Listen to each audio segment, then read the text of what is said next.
Le docteur Virapen est chirurgien vasculaire et thoracique depuis plusieurs années. Il nous explique ce qu'est la chirurgie vasculaire. La chirurgie vasculaire concerne l'ensemble des artères et des veines de l'organisme, excepté le cœur. Donc l'ensemble des artères, c'est les artères à destinée du cerveau, les artères à destinée du bras, de l'aorte, c'est le tuyau principal qui amène le sang dans l'ensemble de l'organisme, au niveau du thorax et l'abdomen, les artères qui vont au rein, qui permettent de filtrer le sang, les artères qui vont au tube digestif et les artères qui vont au niveau des jambes. Au niveau des veines, ce sont les veines essentiellement au niveau de la jambe, ce sont des varices ou encore des varices qu'on connaît un peu moins, c'est des varices pelviennes. La chirurgie vasculaire, c'est très vaste comme je vous l'ai dit précédemment, parce que ça touche tous ces territoires. Pour le territoire artériel, on a trois situations principales. Les artères peuvent se boucher, on appelle ça la thrombose artérielle. On peut avoir les artères qui se dilatent, on appelle ça des anévrismes, avec des risques de rupture de l'anévrisme et de décès du patient. Ou encore, on peut se retrouver avec des artères qui saignent.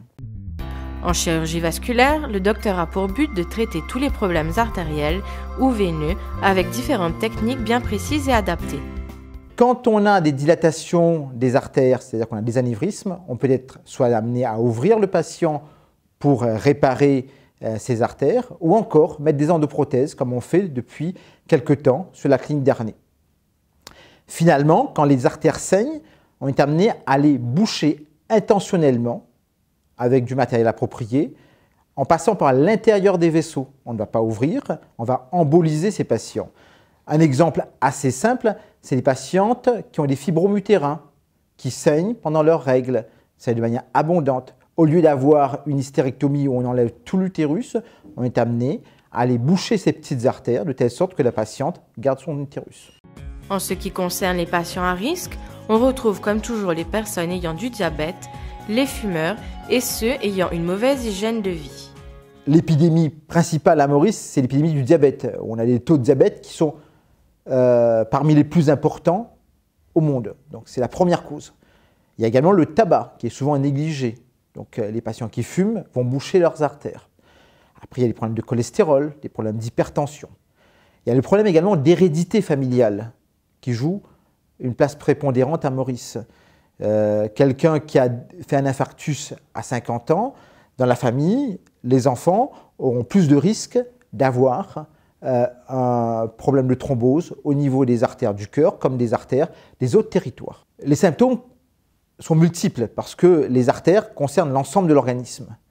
Si on prend au niveau cérébral, par exemple, quelqu'un qui a fait une attaque cérébrale, qui a récupéré de cette attaque cérébrale, donc qui a eu de la chance de récupérer, il faudra aller faire des examens pour aller dépister des artères qui sont bouchées, qui vont au cerveau, notamment les carotides, donc, et les opérer.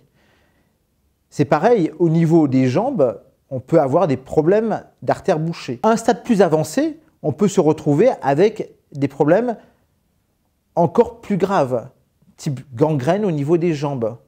Les artères sont tellement bouchées qu'il n'y a plus assez de sang dans la jambe pour que le tissu puisse rester viable. Donc le tissu meurt, donc ça devient noir, on a une gangrène, ça pourrit. Ce pourrissement peut remonter au niveau de la jambe, voire au niveau de la cuisse, conduire à l'amputation, voire au décès du patient. Avec son expérience, le docteur Virapen annonce une progression du nombre de cas ayant une pathologie vasculaire dans les années à venir. À La Réunion, actuellement, mon équipe de chirurgie vasculaire prend entre 2600 et 3000 patients par an en chirurgie vasculaire en charge, c'est-à-dire pour les revasculariser, pour déboucher les artères dans les différents territoires qu'on a évoqués tout à l'heure. À Maurice, on est encore très loin de ces chiffres, pour la simple et bonne raison qu'on est en sous-diagnostic de ces patients. C'est des patients qui ont cette pathologie, qui ont déjà une pathologie vasculaire qui est souvent avancée, qui est souvent connue ou méconnue, mais qu'on ne prend pas en charge, qu'on n'arrive pas à traiter pour l'instant. On va se retrouver dans les années à venir avec une progression de la pathologie vasculaire, pour la simple et bonne raison, c'est que la population est maintenant au fait de ce qui peut se passer et au fait de ces problèmes vasculaires. La deuxième chose, c'est qu'on a un taux de diabète qui est important, donc avec une population qui va avoir de plus en plus de problèmes au niveau des artères des jambes, mais également au niveau du cerveau, au niveau des reins.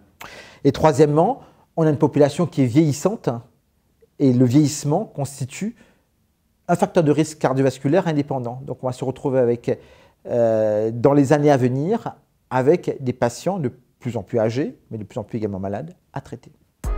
Pour éviter et limiter cette progression de cas, il y a une chose primordiale à faire, c'est adopter la meilleure hygiène de vie possible.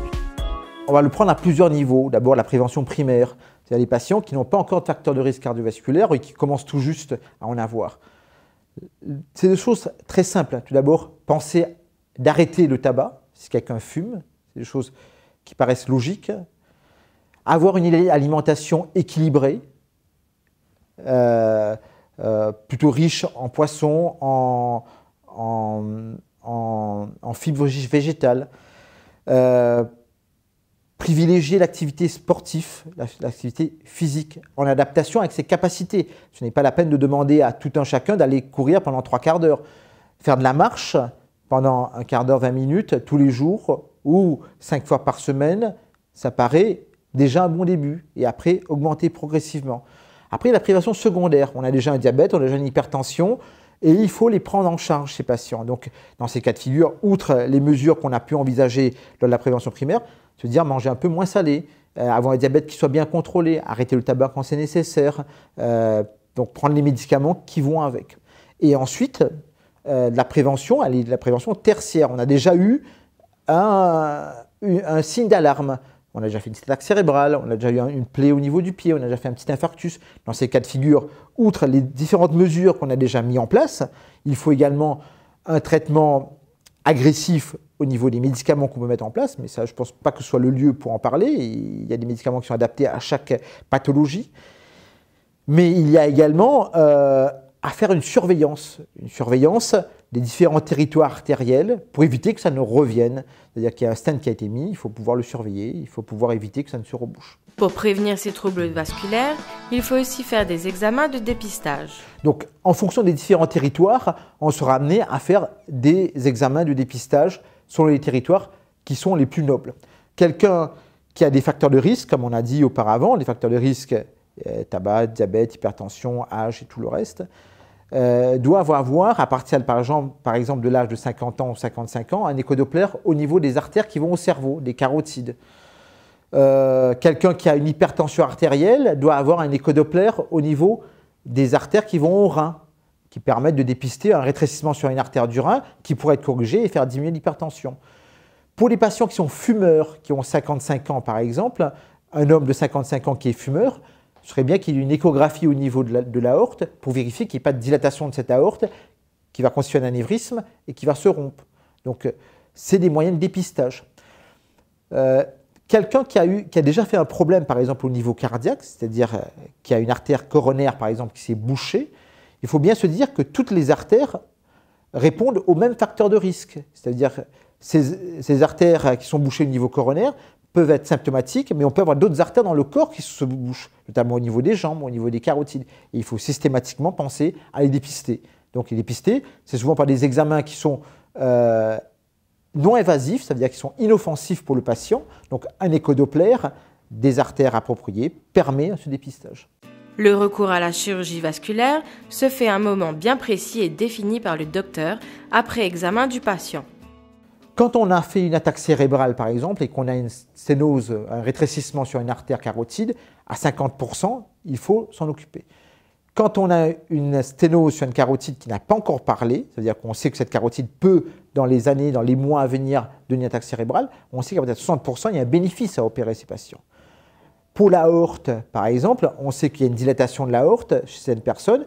Quand ça arrive à 50 mm au niveau du ventre, il faut, au niveau de l'aorte abdominale, donc, il faut s'en occuper avant que ça ne se rompe. Parce qu'une fois que ça se rompt, on a 90% de décès quand on est dans un pays qui est développé avec des centres de prise en charge qui sont sophistiqués. Donc, on a 90% de décès, c'est-à-dire qu'il n'y a que 10% de survie. Donc, c'est bien de les prendre en charge avant que la rupture ne se fasse. Il y a plusieurs procédures pour la chirurgie vasculaire, mais ce qui est le plus important, c'est la prise en charge avant d'en arriver là. je ne vais pas rentrer dans le détail de toutes les opérations parce que la chirurgie vasculaire, et je vais dire que la chirurgie vasculaire, c'est la chirurgie vasculaire et endovasculaire, il y a plusieurs procédures, il y a plusieurs façons de les opérer. Ce qui est important avant d'arriver au geste opératoire, c'est tout ce qui précède cette prise en charge. Donc là, ce qui précède, c'est d'avoir un bon diagnostic. Donc un bon diagnostic par quelqu'un de compétent, mais également avec l'aide d'une équipe, donc avec des radiologues qui sont compétents, qui peuvent faire des échodoppler ou des angioscanners. Ça, c'est la première étape. La deuxième étape, c'est de prendre en charge le patient, non pas sur un territoire particulier. On ne va pas opérer une carotide, ni on ne va pas opérer une artère. On opère un patient. Un patient, c'est quelqu'un qui a des appréhensions, c'est quelqu'un qu'il faut prendre dans sa globalité. Donc, il faut stratifier le risque chez ce patient. Donc, on va stratifier le risque en faisant un bilan beaucoup plus complet, notamment au niveau du cœur, au niveau des poumons. Donc, ça, c'est la deuxième étape. La troisième étape, c'est la prise en charge au bloc opératoire, de concert avec une équipe. En chirurgie vasculaire, ce qui est important, c'est la notion d'équipe. La récupération et le retour à une vie normale dépend bien entendu de la gravité de l'opération. Auparavant, par exemple, pour les varices, on faisait ce qu'on appelle des strippings ou des événages, où on enlevait la veine complètement. De nos jours, et depuis 5 à 6 ans, on a des méthodes de destruction thermique des veines avec du laser ou de la radiofréquence qui permettent aux patients de récupérer très rapidement et de reprendre une vie normale au travail comme dans ses loisirs. Au niveau artériel, c'est la même chose. Comme je vous disais tout à l'heure, près de 60% de la prise en charge des patients en chirurgie artérielle se fait maintenant en endovasculaire, c'est-à-dire qu'on va les dilater. Donc on n'ouvre pas forcément les patients. Quand on n'ouvre pas, on est mini-invasif. Donc les patients récupèrent beaucoup plus vite. Ces derniers mois, on a fait plusieurs interventions à la clinique d'Arnay pour la prise en charge des anévrismes de l'aorte abdominale. Ces anévrismes, comme je vous l'ai dit tout à l'heure, c'est dilatation de l'artère. Auparavant, on ouvrait le ventre et on allait réparer l'aorte. La récupération à ce moment-là est de l'ordre de 3 à 4 semaines. Avec une endoprothèse aortique, comme ce qu'on est en train de faire depuis quelque temps, les patients sortent très rapidement de la clinique au bout de 3 à 4 jours et récupèrent beaucoup plus rapidement et donc peuvent reprendre une activité professionnelle ou une activité de loisir beaucoup plus rapidement. Le but de la chirurgie vasculaire, c'est de remettre les patients sur pied le plus vite possible pour qu'ils puissent reprendre leur activité normale. Le docteur Virapene met l'accent sur le post-opératoire. Le patient doit être minutieusement suivi chaque année afin qu'il n'y ait pas de récidive.